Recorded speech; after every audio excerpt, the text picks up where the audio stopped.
সুন্দরবন উপকূলে সন্দেহজনক ট্রলার আটক, উদ্ধার হয়েছে অস্ত্র ও গুলি। ট্রলারটি থেকে উদ্ধার হয় বেশ কিছু আগ্নেয়াস্ত্র ও প্রচুর পরিমাণ গুলি। ট্রলার থেকে 4 জন ভারতীয় মৎস্যজীবীকে আটক করা হয়। বন দফতরের সঙ্গে যৌথ অভিযানে উদ্ধার হয় আগ্নেয়াস্ত্র এবং কার্তুজ। ট্রলারে থাকা 4 জনের মধ্যে 3 জন ঝড়খালি এবং 1 জন সন্দেশখালীর বাসিন্দা।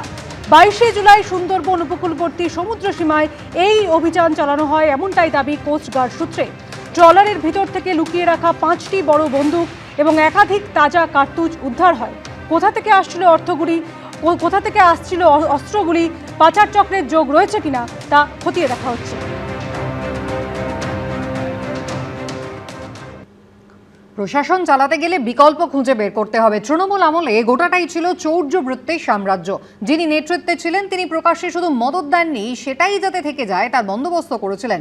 গতকাল ঘণ্টাখানেক সঙ্গে সমান অনুষ্ঠানে সেই মন্তব্য করলেন বিজেপির মুখপাত্র বিমল শঙ্কর নন্দ। আমাদের তো কোনো একটা জায়গা থেকে শুরু করতে হবে, এরকম হতাশায় হয়ে ভেঙে পড়লে তো হবে না, সব চোর আমি ঘরে বসে গেলাম, এটা তো হয় না।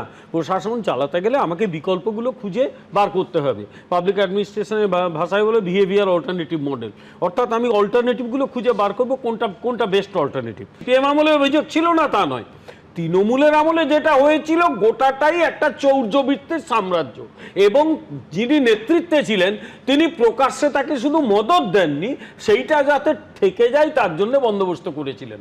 কিন্তু as a head of the administration তুমি যদি তোমার নেতৃত্ব দিয়ে এটা প্রমাণ করতে পারো যে তুমি দুর্নীতি সহ্য করবে না, তাহলে কিন্তু তোমার নিচের তলায় যারা আছে তারা কথা মানতে বাধ্য। মমতা বন্দ্যোপাধ্যায় যে সুবিধেগুলো নিয়ে এসেছিলেন, এ রাজ্যের মুখ্যমন্ত্রী হয়েছিলেন, আমি কিন্তু জ্যোতি বসু বা বিধানচন্দ্র রায়ের কথা মনে রেখেও বলছি যে এরকম শক্তিশালী মুখ্যমন্ত্রী কেউ কখনো হননি।